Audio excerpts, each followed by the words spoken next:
Okay, today is the 3rd of September, and on the 51st chapter, the Iddhipada Sangyutta, we come to Sutta 51.31. There the Blessed One addressed the monks thus: "What do you think, monks? By having developed and cultivated what things has the monk Moggallana become so powerful and mighty?" Let's stop here for a moment. Venerable Maha Moggallana is the disciple of the Buddha with the greatest psychic power. And the monk said, "Venerable Sir, our teachings are rooted in the Blessed One, etc." And the Buddha said, "It is because he has developed and cultivated the 4 bases for psychic power that the monk Moggallana has become so powerful and mighty." What for? Dear monks, the monk Moggallana has developed the basis for psychic power of concentration due to desire, accompanied by effort and volition, thinking, "Thus my desire will be neither too slack nor too tense, and it will be neither constricted internally nor distracted externally." And he has dwelt perceiving after and before, as before so after, as after so before, as below so above, as above so below, as by day so at night, as at night so by day. Thus with a mind that is open and unenveloped, he has developed the mind imbued with luminosity. He has developed the basis for psychic power of concentration due to energy. Similarly, of concentration due to mind, of concentration due to investigation, accompanied by effort and volition. Thus with a mind that is open and unenveloped, he has developed the mind imbued with luminosity. It is monks, because he has developed and cultivated these 4 bases for psychic power, that the monk Moggallana has become so powerful and mighty. It is monks, because the monk Moggallana has developed and cultivated these 4 bases for psychic power, that he wields the various kinds of psychic power, such as having been one he becomes many, having been many he becomes one, etc. He exercises mastery with the body as far as the Brahma world. It is monks, because the monk Moggallana has developed and cultivated these 4 bases for psychic power, that by the destruction of the asavas, in this very life he enters and dwells in the taintless liberation by mind, liberation by wisdom, realizing it for himself with direct knowledge. That's the end of the sutta. So, in an earlier sutta, when we read about the Venerable Anuruddha, his psychic powers were due to the practice of Satipatthana, because the practice of Satipatthana is synonymous with the development of jhana. But here, the Venerable Moggallana, his emphasis is on the 4 bases for psychic power. So that's the last sutta I'm reading of the Iddhipada Sangyutta. Now we come to the 52nd chapter of the Sangyutta Nikaya, Anuruddha Sangyutta. Anuruddha is the disciple of the Buddha, the Arahant, with the greatest heavenly eye. He is supposed to be able to see 1,000 world systems so clearly, like in the palm of his hand. In other words, his mind has opened up so to be boundless. Has attained great this arupa jhanas. The first sutta is 52.1. On one occasion, the Venerable Anuruddha was dwelling at Savatthi in Jeta's Grove, Anathapindika's park. Then while the Venerable Anuruddha was alone in seclusion, a reflection arose in his mind thus: "Those who have neglected these 4 intense states of recollection have neglected the noble path leading to the complete destruction of suffering. Those who have undertaken these 4 intense states of recollection have undertaken the noble path leading to the complete destruction of suffering." Stop here for a moment. I just mentioned a while ago that the Venerable Anuruddha, his emphasis is on the Satipatthana, and here we find him again talking about this Satipatthana. So you have, because the Buddha has taught the various ways of practicing, and also the different objects of contemplation. So like in these 37 Bodhipakya Dhammas, different Arahants, they succeed with different methods, like the Venerable Anuruddha, he is more on Satipatthana. Venerable Mahamoggallana is more on the 4 Iddhipada. And also, as far as the objects of contemplation, there are some Arahants, they become Arahants due to contemplation of the 5 aggregates. Some attain Arahanthood from contemplating the 6 sense bases, and some attain Arahanthood from contemplating the 12 links of dependent origination. But even though there is a slight variation in the practice, all this practice is basically centered on the Noble Eightfold Path. Cannot run away from the Noble Eightfold Path.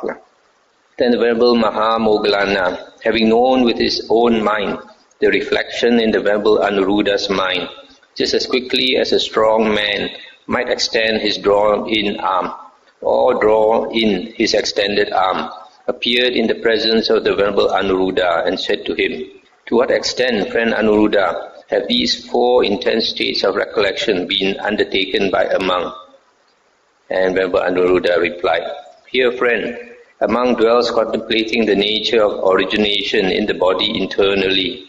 He dwells contemplating the nature of vanishing in the body internally. He dwells contemplating the nature of origination and vanishing in the body internally, ardent, clearly aware, recollected, having removed covetousness and grief in regard to the world. He dwells contemplating the nature of origination in the body externally. He dwells contemplating the nature of vanishing in the body externally. He dwells contemplating the nature of origination and vanishing in the body externally, ardent, clearly aware, recollected, having removed covetousness and grief in regard to the world. He dwells contemplating the nature of origination in the body internally and externally. He dwells contemplating the nature of vanishing in the body internally and externally. He dwells contemplating the nature of origination and vanishing in the body internally and externally, ardent, clearly aware, recollected, having removed covetousness and grief in regard to the world. If he wishes, may I dwell perceiving the repulsive in the unrepulsive. He dwells perceiving the repulsive therein. If he wishes, may I dwell perceiving the unrepulsive in the repulsive. He dwells perceiving the unrepulsive therein. If he wishes, may I dwell perceiving the repulsive in the unrepulsive and in the repulsive. He dwells perceiving the repulsive therein. If he wishes, may I dwell perceiving the unrepulsive in the repulsive and in the unrepulsive. He dwells perceiving the unrepulsive therein. If he wishes, avoiding both the unrepulsive and the repulsive, may I dwell equanimously, mindful and collected. Then he dwells therein equanimously, collected and clearly aware. He dwells contemplating the nature of origination, the nature of vanishing, the nature of origination and vanishing in feelings internally, in feelings externally, in feelings internally and externally, ardent, clearly aware, recollected, having removed covetousness and grief in regard to the world. If he wishes, may I dwell perceiving the repulsive in the unrepulsive. He dwells perceiving the repulsive therein. If he wishes, avoiding both the unrepulsive and the repulsive, may I dwell equanimously, recollected and clearly aware. Then he dwells therein equanimously, recollected and clearly aware. He dwells contemplating the nature of origination, the nature of vanishing, nature of origination and vanishing in the mind, internally, externally. Similarly, if he wishes, may I dwell perceiving the repulsive. He perceives the repulsive. And then he dwells contemplating the nature of origination, nature of vanishing, etc. in Dhamma, internally, externally. And similarly, if he wishes, If he wants to perceive the repulsive, he perceives the repulsive. It is in this way, friend, that these 4 intense states of recollection have been undertaken by a monk. So here the Venerable Anuruddha says that if a monk practices the 4 Satipatthanas and develops them fully, then he is able to, if he wishes to perceive the repulsive, he perceives the repulsive either in the repulsive or in the unrepulsive. If he wants to perceive unrepulsive, then he perceives unrepulsive. It's not easy to do because this perception of repulsiveness and unrepulsiveness is due to habit. We have developed it over many lifetimes, so it's very difficult to change unless the mind is very strong. So what do you mean by perceiving the repulsive and the unrepulsive? For example, if you see a body of the opposite sex, it is unrepulsive, and in fact it's very attractive, and lust arises. But if a monk develops his mind to be so strong, if he wants to see in the body repulsiveness, he can see like inside the body consisting of head, hair, body hair, nails, teeth, skin, flesh, sinew, bones, etc., with all the excrement and blood and pus and all that, then he can feel it's repulsive. And on the other hand, the other extreme, suppose he sees a rotten corpse. To an ordinary person, when you see a rotten corpse, you feel it's very repulsive. You dare not look. You cannot stand the stench or so. But if he wants to perceive it as unrepulsive, because his mind is so strong, he can perceive it as unrepulsive. Many years ago, when I first went to Thailand, I met an old monk, and that old monk is a Teochew monk. I knew him from Ipoh before I went to Thailand. So I went to stay with him. He was telling me about one young Thai monk. Many years ago, he was practicing very hard. Then he went to a place where they had thrown the corpse. He held the corpse for many hours, holding the corpse and contemplating the corpse. And then to the extent that he even beat the corpse just to not to feel repulsiveness, and just beat the corpse. So that's hard to do unless your mind is very strong enough. Your mind is not strong, then our feelings control us. But if the mind is strong enough, then the mind controls the feeling. Next sutta is 52.4. On one occasion, the Venerable Anuruddha, the Venerable Sariputta, and the Venerable Mahamoggallana were dwelling at Saketa in the thorn bush grove. Then in the evening, the Venerable Sariputta and the Venerable Mahamoggallana emerged from seclusion, approached the Venerable Anuruddha, and exchanged greetings with him. When they had concluded their greetings and cordial talk, they sat down to one side, and the Venerable Sariputta said to the Venerable Anuruddha, "Friend Anuruddha, what are the things that a monk who is a trainee should enter and dwell in?" And he said, "Friend Sariputta, a monk who is a trainee should enter and dwell in the 4 intense states of recollection, Satipatthana." "What for?" "Here, friend, a monk dwells contemplating the body in the body." This body in the body, Brother Mok has just informed me that the Venerable Thanissaro's his interpretation is dwells contemplating the body in and of itself, right? Dwells contemplating the body in and of itself. That means in the body, not outside of the body, just like what I said, that not among thoughts and all that, but centered on the body, and focused on the body.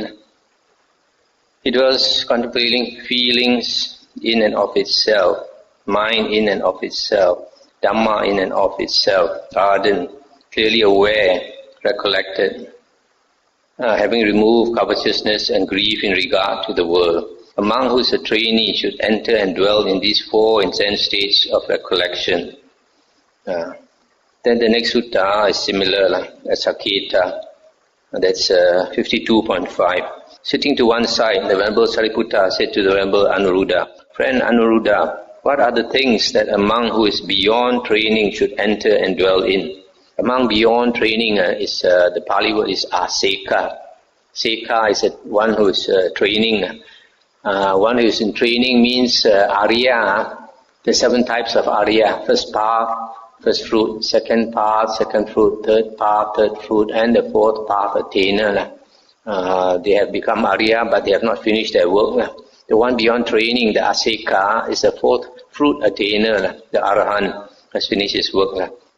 And then Venerable Anuruddha replied, "Friend Sariputta, a monk who is beyond training should enter and dwell in the 4 intense states of recollection, satipatthana." What for? Dear friend, a monk dwells contemplating the body in the body, or the body in and of itself, feelings in feelings, mind in mind, Dhamma in Dhamma, ardent, clearly aware, recollected, having removed covetousness and grief in regard to the world. A monk who is beyond training should enter and dwell in these 4 intense states of recollection. So you see from these 2 suttas that the Venerable Anuruddha, he is a specialist in the 4 satipatthanas. That's why he recommends the 4 satipatthanas to Arya who's cultivating to attain Arahanthood. And even for the Arahant who has finished his work, this Venerable Anuruddha still recommends that he practice the 4 satipatthanas. The next sutta is 52.6. Asaketa. Sitting to one side, the Venerable Sariputta said to the Venerable Anuruddha, "By having developed and cultivated what things has the Venerable Anuruddha attained great supernormal power or great spiritual power?" This translation here is greatness of direct knowledge. This doesn't give a good idea because the Pali word is Maha Abhinya. Abhinya are the higher knowledges, and actually a more appropriate term would be Maha great, and Abhinya is the spiritual powers. Just like when we talk about the Iddhipada, 4 bases of spiritual power or 4 bases of psychic power, because these Abhinya are the 6 knowledges, and out of these 6, 5 of them are psychic powers. The psychokinesis, where one body can become many bodies and can go through the wall, can fly like a bird, etc. Then you have the heavenly eye or divine eye, and then the divine ear, and then the recollecting past lives, and then reading other people's minds, other beings' minds. So these are the 5 types of psychic power. And the last one, the 6th one, is the destruction of the asavas, that means becoming enlightened. So Abhinya, a good translation would be spiritual powers. So Maha Abhinya is great spiritual powers or great supernormal powers. And he answered. So Venerable Sariputta is asking him, what did you practice to get such great psychic powers, such great supernormal powers?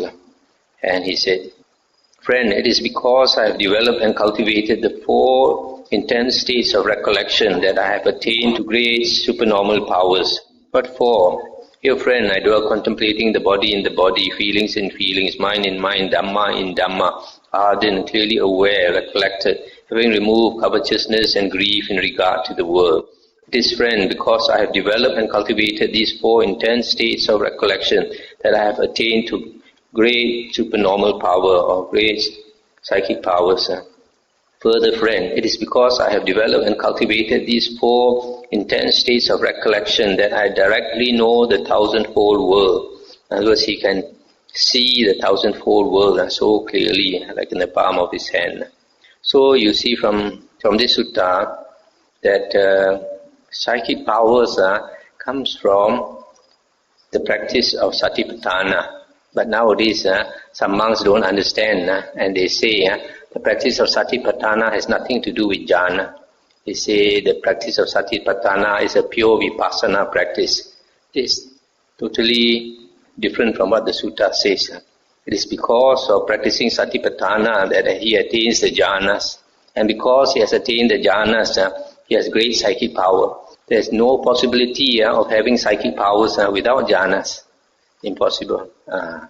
So, in other words, the practice of Satipatthana is synonymous with the practice of the jhanas. And this we saw earlier in the Satipatthana Sangyutta. The next sutta is 52.8.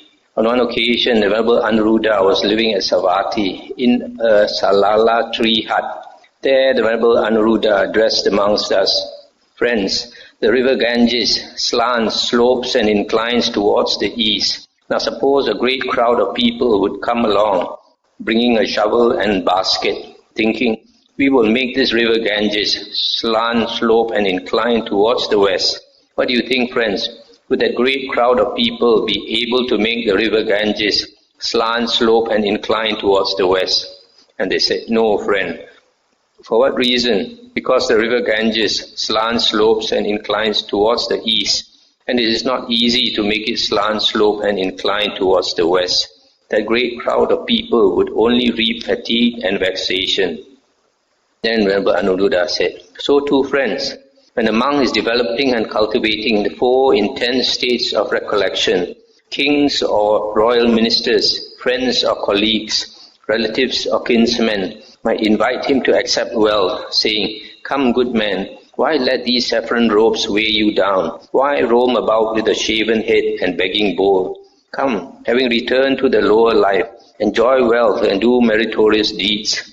Indeed, friends, when that monk is developing and cultivating the 4 intense states of recollection, it is impossible that he will give up the training and return to the lower life. For what reason? Because for a long time his mind has slanted, sloped and inclined towards seclusion. Thus it is impossible that he will give up the training and return to the lower life.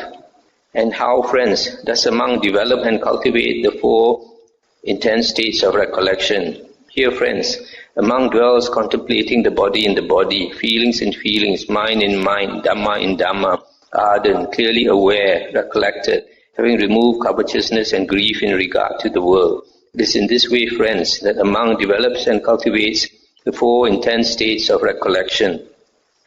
So this sutta says that a monk practices the 4 satipatthanas and will never disrobe. Why? Because his mind has for a long time inclined towards seclusion. This is very important. For a monk to find happiness in robes, the only happiness he can find is in his mind. Because we know this world, the external world, is a world of suffering, it's a world of impermanence, it's a world of change. And because of that, if you stay in the world, you're going to suffer. You may enjoy for a while, but eventually you will suffer. So we leave the world and practice seclusion. Seclusion means aloofness. Aloofness from society, aloofness from people. When I became a Theravada monk, then I wanted to live a lifestyle a bit similar to the Buddha's time. So I went to look for a cave to stay in Ipoh. Then I went to Penang also. I stayed in a cave and sometimes on a hilltop. So initially, it was not easy. Initially, because I came back from Thailand, I had gastric problem. So it was giving me a bit of problem. But later I just practiced patience and slowly it wasn't a problem anymore. I got used to it. So as the years went by, I got used to staying alone, and I like staying alone better than staying with people. So initially, it takes some getting used to, but once you get used to it, then your mind, as Sutta says, your mind inclines towards seclusion. So if you want to progress in the spiritual path, you have to go into seclusion. Not necessarily body seclusion. What is more important is mental seclusion, mental aloofness, going into the mind, dwelling in the mind more often. That's why, like the Buddha's disciples, although they stay together in a monastery, like after they have taken their meal, They will each go different ways. You will find a quiet place under a tree, and they practice the meditation the whole day. Then at night they come together and discuss the Dhamma. So most of the day and probably at night or so, they are alone by themselves. 52.10. On one occasion, the Venerable Anuruddha was dwelling at Savatthi in the blind man's grove, sick, afflicted, gravely ill. Then a number of monks approached the Venerable Anuruddha and said to him, "In what dwelling does the Venerable Anuruddha usually dwell, so that the arisen bodily painful feelings do not persist, obsessing his mind?" And he said, "It is, friends, because I dwell with a mind well established in the four intense states of recollection, that the arisen bodily feelings do not persist obsessing my mind. What for? Here, friends, I dwell contemplating the body in the body, feelings in feelings, mind in mind, Dhamma in Dhamma, ardent, clearly aware, recollected, having removed covetousness and grief in regard to the world. Friends, it is because I dwell with the mind well established in these four intense states of recollection, that the arisen bodily painful feelings do not persist obsessing my mind." So you see, because he constantly dwells in the four satipatthanas, that he does not, this pain, the bodily pain, does not overwhelm him.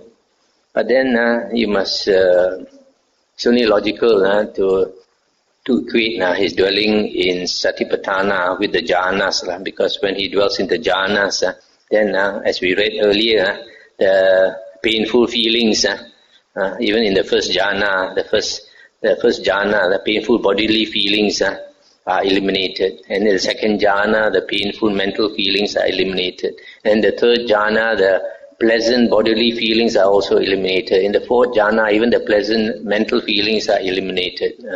So that's why pain cannot obsess him, even from the first jhana. First jhana, body pains already cannot disturb you.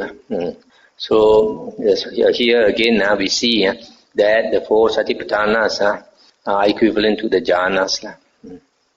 52.11. On one occasion, the Venerable Anuruddha was dwelling at Savatthi in Jeta's Grove, Nathapindika's park. Then a number of monks approached the Venerable Anuruddha and exchanged greetings with him.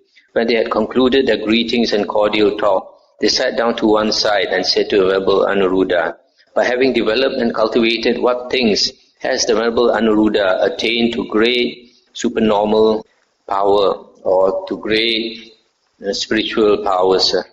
And he said, "It is, friends, because I have developed and cultivated the four intense states of recollection that I have attained to great supernormal powers. What for? Here, friends, I dwell contemplating the body in the body, feelings in feelings, mind in mind, Dhamma in Dhamma, ardent, clearly aware, recollected, having removed covetousness and grief in regard to the world.